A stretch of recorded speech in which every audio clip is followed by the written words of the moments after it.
ऋषि पंचमी व्रत कथा।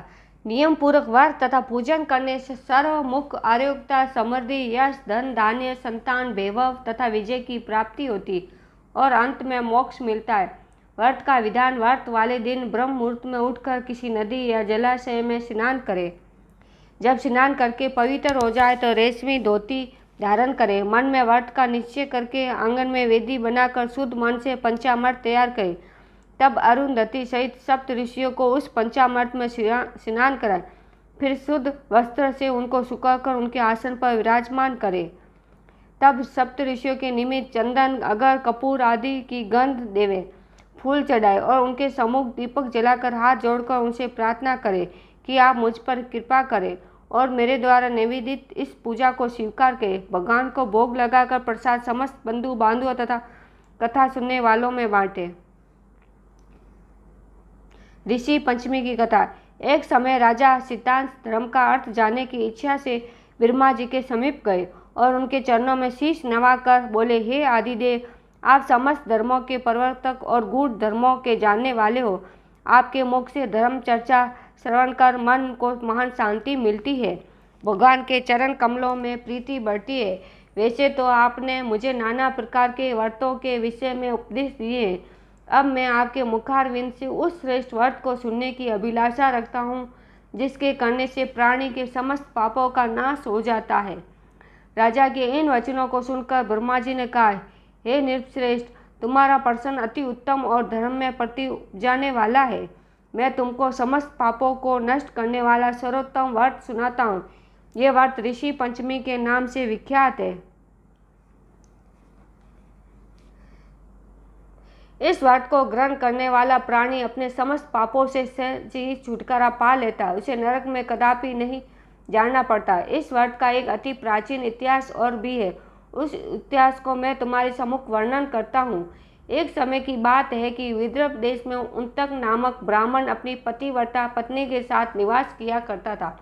उस ब्राह्मण दंपति के एक पुत्र और एक पुत्री थी। उसके पुत्र का नाम सुविभीषण था।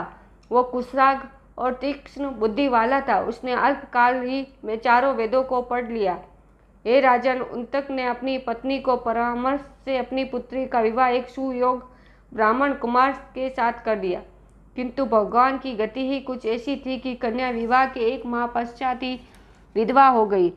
अतः विधवा होने के पश्चात वह कन्या अपने धर्म का पालन करती हुई अपने पिता के यहाँ रहकर ही अपने समय को व्यतीत करने लगी। विधवा कन्या के दुख से दुखी होकर उन्तक अपने घर बार को अपने पुत्र को सौंपकर अपनी स्त्री और कन्या को लेकर गंगा जी के किनारे चला गया और वहां आश्रम बनाकर वेदों का पठन पाठन करने लगा।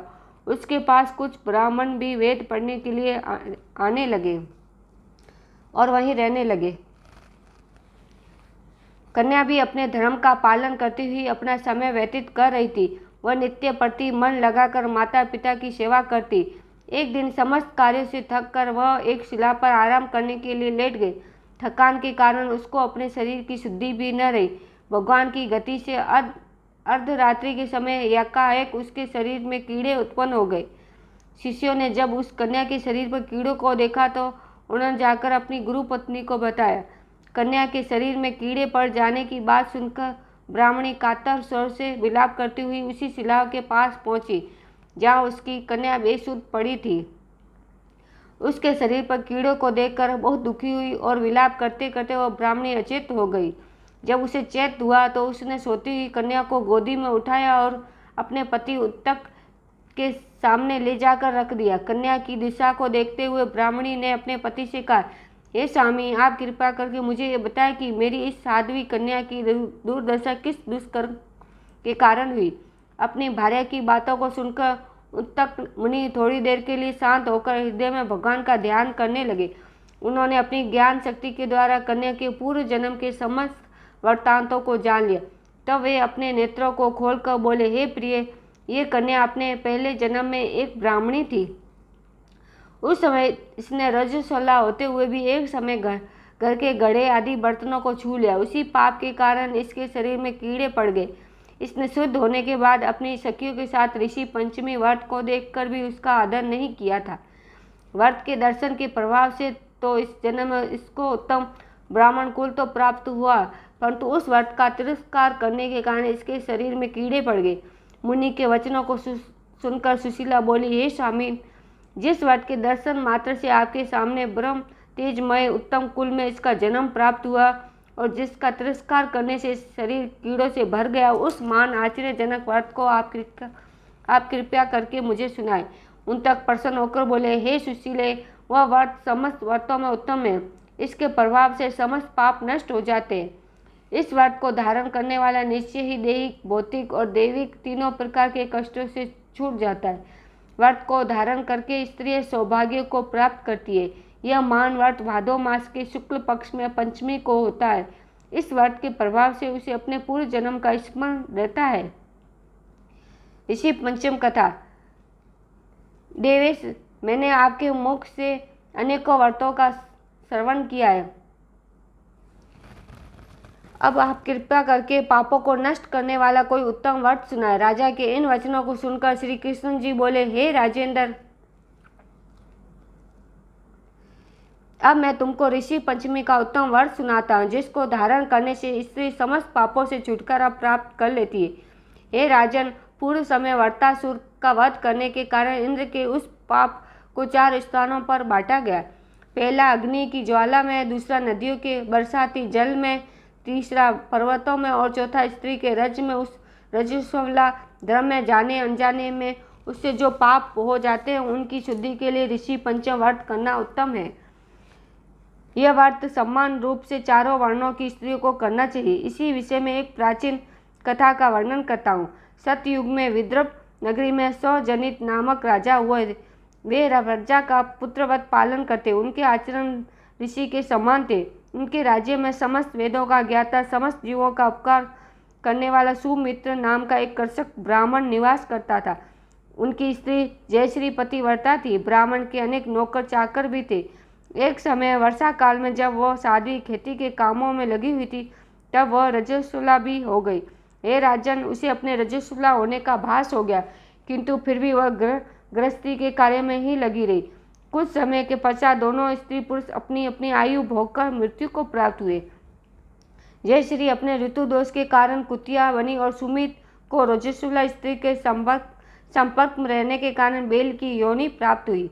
क्योंकि ऋतु दोष के अतिरिक्त इन दोनों का और कोई अपराध नहीं था, इस कारण इन दोनों को अपने पूर्व जन्म का समस्त विवरण याद रहा। वह कुतिया और बेल के रूप में रहकर अपने पुत्र सुमित के यहाँ पलने लगे। सुमित धर्मात्मा था और अतिथियों का पूर्ण सत्कार किया करता था। अपने पिता के श्राद्ध दिन उसने अपने ब्राह्मण को अपने घर जिमाने के लिए नाना प्रकार के भोजन बनवाए। उसकी स्त्री किसी काम से बाहर गई हुई थी कि एक सर्प ने आकर रसोई के बर्तन में विष उड़ेल दिया। सुमित की माँ कुतिया के रूप में बैठी हुई ये सब देख रही थी। अतः उसने अपने पुत्र को ब्रह्म हत्या के पाप से बचाने की इच्छा से उस बर्तन को स्पर्श कर लिया। सुमित की पत्नी से कुतिया का ये करते सहा न गया।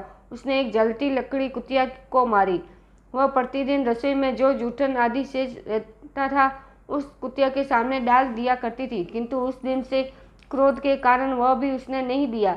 तब रात्रि के समय भूख से व्याकुल होकर वह कुतिया अपने पूर्व पति के पास आकर बोली, हे नाथ, आज मैं भूख से मरी जा रही हूँ। वैसे तो रोज ही मेरा पुत्र खाने को देता, मगर आज उसने कुछ नहीं दिया। मैंने सांप के विष वाले खीर के बर्तन को ब्रह्म हत्या के भय से छूकर भ्रष्ट कर दिया। इस कारण बहू ने मारा और खाने को भी नहीं दिया। तब बैल ने कहा, हे भद्र, तेरे ही पापों के कारण मैं भी इस योनि में आ पड़ा। बोझा ढोते ढोते मेरी कमर टूट गई। आज मैं दिन भर खेत जोतता रहा। मेरे पुत्र ने भी आज मुझे भोजन नहीं दिया और ऊपर से मारा भी खूब। मुझे कष्ट देकर श्राद्ध को व्यर्थ ही किया। अपने माता पिता की इन बातों को उनके पुत्र सुमित ने सुन लिया। उसने उसी समय जाकर उनको भर पेट भोजन करवाया और उनके दुख से दुखी होकर वन में जाकर उसने ऋषियों से पूछा, स्वामी, मेरे माता पिता किन कर्मों के कारण इस योनि को प्राप्त हुए और किस प्रकार उससे छुटकारा पा सकते हैं।